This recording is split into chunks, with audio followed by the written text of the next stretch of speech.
जो भाजपा ही संसद में कर रहे हैं उसको देखकर गिरगिट ने भी रंग बदलना छोड़ दिया और मगरमच्छ ने भी आंसू बहाने छोड़ दिए। 543 सीटों को 850 सीटें करने की ये प्रयास कर रहे हैं। वो 850 सीटें कौन सी होगी? ज्यादातर उन राज्यों की होगी जहां पे भारतीय जनता पार्टी का वोट बैंक ज्यादा है, जहां पर इन्होंने धर्म का चूर्ण चटा रखा है, जहां पे लोगों को किताबें छुड़ाकर इन्होंने धर्म की अगरबत्ती दे रखी है। अटल जी ने भी एक बड़ी अच्छी बात बोली थी कि हम दोस्त बदल सकते हैं, पड़ोसी नहीं बदल सकते।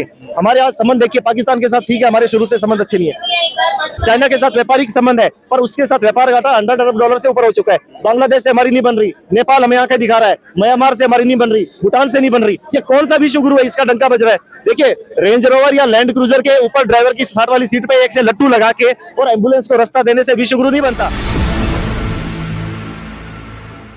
सर, आप लोग क्यों विरोध कर रहे हैं? जो भाजपा ही संसद में कर रहे हैं उसको देखकर गिरगिट ने भी रंग बदलना छोड़ दिया और मगरमच्छ ने भी आंसू बहाने छोड़ दिए। ये सोच रहे होंगे कि नरेंद्र मोदी और अमित शाह तो हमारे गुरु निकले। आप देखिए, पूरे भारत का इतिहास देखिए, ये महिलाओं को गाली ये देते हैं, उनके आत्मसम्मान पे चोट भाजपा ही करते हैं, महिलाओं के अंतर वस्त्र पर बात भाजपा ही करते हैं, कभी बोलते हैं नारंगी ये मत पहनो, संतरी ये मत पहनो। इन लोगों की सोच इतनी गंदी और दूषित है कि आज के समय कोई भाजपा के साथ अपना मकान लेना पसंद नहीं करेगा। महिला आरक्षण बिल 2023 में इन्होंने एक बड़ा ढोंग पेश किया, नारी वंदन अधिनियम वगैरह वगैरह। उसके बाद देख लिए नेशनल क्राइम रिकॉर्ड का ब्यूरो है, भाजपाइयों के जो अपराध है महिलाओं के बलात्कार, उसका भी ग्राफ बढ़ा है। हम वापस इस बिल के ऊपर आते हैं।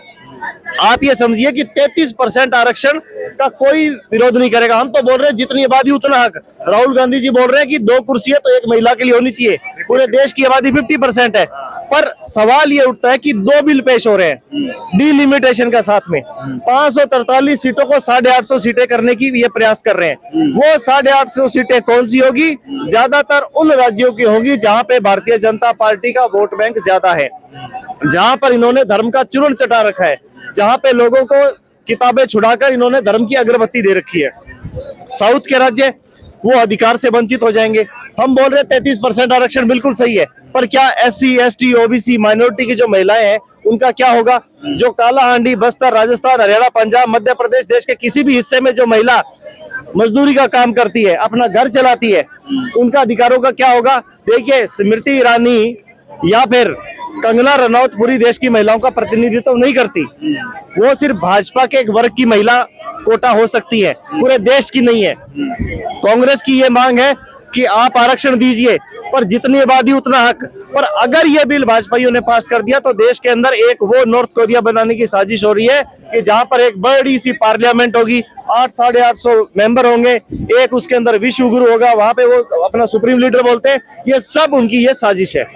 लेकिन बीजेपी कह रही है कि जो 70 साल में नहीं कांग्रेस कर पाई वो भाजपा कर रही है महिलाओं के साथ, ये महिलाओं की हितैषी है, जबकि कांग्रेस हमेशा नहीं। 73वां संविधान संशोधन 1992 कांग्रेस की देन। पंचायती राज में 33% आरक्षण कांग्रेस ने दिया। 2010 के अंदर, 2023 के अंदर कांग्रेस ने, आज भी कई राज्यों में 50% अगर पंचायती राज में, तो वो कांग्रेस की देन है। इन भाजपाइयों कमलगट्टों की औकात और हैसियत क्या है? अंग्रेजों की गुलामी कर कर कर ये आज इधर देश की सत्ता हथियाने वाले, ये तो अमेरिका के एजेंट है ये लोग। इनको क्या पता महिलाएं क्या होती है? आज तक एक भी ये कानून बता दिए जिसने इन महिलाओं का इन्होंने फायदा किया हुआ? कि सिर्फ और सिर्फ बहन बेटियों पे गंदी नजर के अलावा इनके कुछ नहीं है। देश के अंदर चुनाव चल रहा है, पूरे जियो पॉलिटिक्स बदली हुई है। ईरान की अपने जंग में देखा कि एशिया की डिप्लोमेसी किस ओर जा रही है, और विश्व गुरु वहां जाके और एम्बुलेंस को रास्ता दे रहे हैं। ये कहाँ का लीडरशिप है?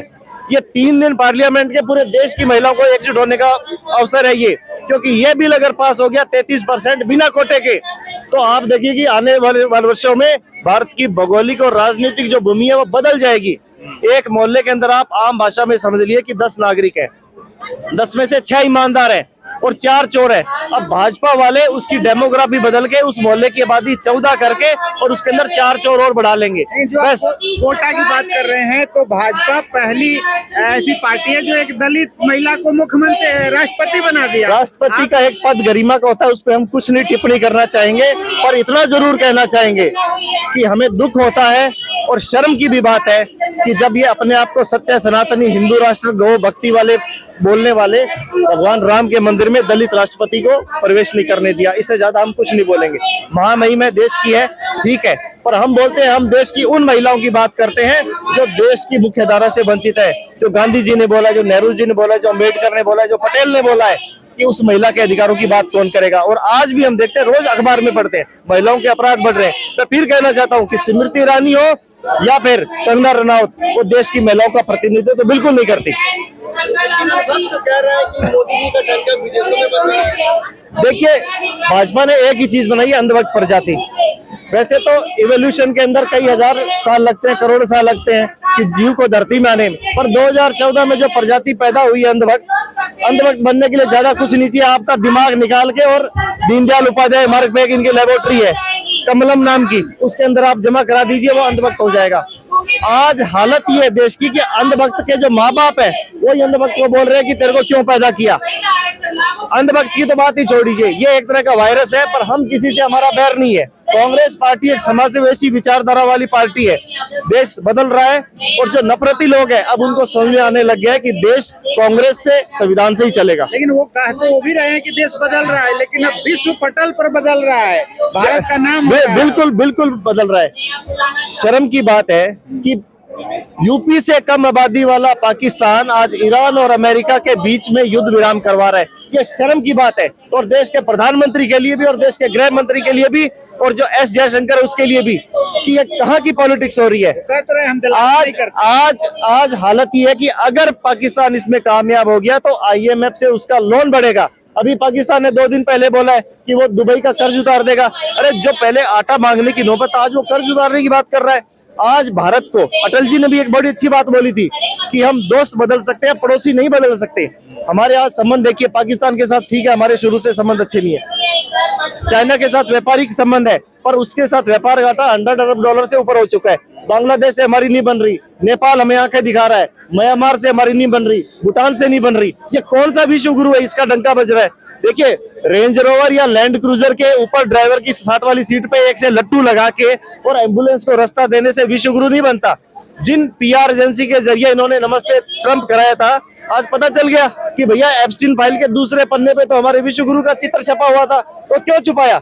राहुल गांधी जी ने जो मुद्दे उठाए थे कि आप यकीन मानिए अगर एप्स्टीन फाइल खुल जाती तो ट्रंप ने जो कहा कि मैं नरेंद्र मोदी का करियर बर्बाद कर दूंगा, वही होने वाला था। तो आप लोग हर जगह विरोध करते हैं, कभी AI समिट में जाके आप लोग प्रदर्शन कर देते हैं, तो आप लोग नाम खराब करना चाहते हैं देश का। देखिए, देश का नाम तो सबसे ज्यादा तो विश्व गुरु ही खराब कर रहा है।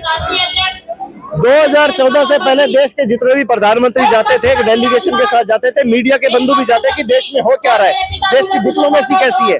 आज देश में कुछ नहीं पता। आपने AI समिट का जिक्र किया कि किसी भी समिट में प्रदर्शन करना एक लोकतांत्रिक अधिकार है। AI समिट से कोई दिक्कत नहीं है, पर क्या भारत सरकार के पास डेटा सुरक्षित करने का अधिकार है? बिल्कुल नहीं। राहुल गांधी जी ने बोला कि दुनिया का सबसे ज्यादा डेटा भारत प्रोड्यूस करता है, लगभग 40%, लेकिन डेटा के अंदर जो हमारी सेविंग की हिस्सेदारी है वो 2% से कम है। वो कहाँ जाता है? वो या तो चाइना जाएगा या अमेरिका जाएगा। अभी दिल्ली के अंदर जो CCTV लगे इनका चाइनीज है, डेटा सारा वहां जा रहा है। लड़ाई इस बात की है। तो जो कांग्रेस ने प्रदर्शन किया था वो देश को ये बताने का था कि विश्व गुरु का डंका नहीं बज रहा था, ये डंका डेटा के जरिए बाहर डेटा भेजा जा रहा है। तो प्रदर्शन करना हमारा लोकतांत्रिक अधिकार है। तो असल साख है देश की कमजोर हुई है विदेशों में, वो विश्व गुरु के कारण हुई है, और देश के अंदर अगर हुई है तो गृह मंत्री अमित शाह के कारण हुई है। 3 साल से म्यांमार मणिपुर चल रहा है और ये इनके कपड़ों की कलम नहीं उतर रही। इनको शर्म आनी चाहिए इन लोगों को, कांग्रेस पार्टी और इंडिया अलायंस के। ये क्योंकि संविधान संशोधन करना पड़ेगा इनको, और इसका पूरी तरह से अगर कोटे के अंदर कोटा नहीं हुआ SC ST OBC का, तो इस बिल को नहीं पास करने दिया जाएगा। और देश की उन महिलाओं को बताना जाएगा कि अगर ये बिल पास हो गया तो अपने हाथ से ये अपना जो भविष्य है उसको खत्म करने की कोशिश हो रही है। क्योंकि भाजपा धीरे धीरे डेमोक्रेसी को एक व्यक्ति पे फोकस करना चाहती है कि एक बड़ा सा देश हो, उसके अंदर एक सुप्रीम लीडर हो, अलग अलग लट्टू चल रहे हो, विश्व गुरु चल रहे हो, पीछे उनके अंधभक्त मोरपंख से उनका वो स्वागत कर रहे हो। और देश ऐसे नहीं चलेगा। इस देश को आजादी में एक कुर्बानी कांग्रेसियों ने दी है, देश के आम नागरिकों ने दी है। इस मिट्टी के हर व्यक्ति का खून शामिल है, सिवाय भाजपा और RSS के। जय हिंद। अगर पास हो जाता है तो क्या सड़कों पे उतरेंगे? बिल्कुल सड़कों पे उतरेंगे। हम लोग जितने भी हमारे लोकतांत्रिक अधिकार संविधान से मिले हैं उस तरह से लड़ाई जारी रहेगी। हम विरोध प्रदर्शन करेंगे, सरकार से सामना करेंगे। उसके लिए चाहे सरकार हमारे पे किसी तरह का बल प्रयोग करे, हम कांग्रेस के सिपाही हैं, राहुल गांधी जी के सिपाही हैं। इस बिल को मौजूदा स्थिति में जिस प्रारूप में पेश किया गया है वो स्वीकार्य बिल्कुल नहीं है। चलिए, बहुत बहुत धन्यवाद। तो ये थे राजीव बिश्नोई जी, और इस वीडियो पर आपकी क्या प्रतिक्रिया है कमेंट करके बताएं और देखते रहें नवजागरण।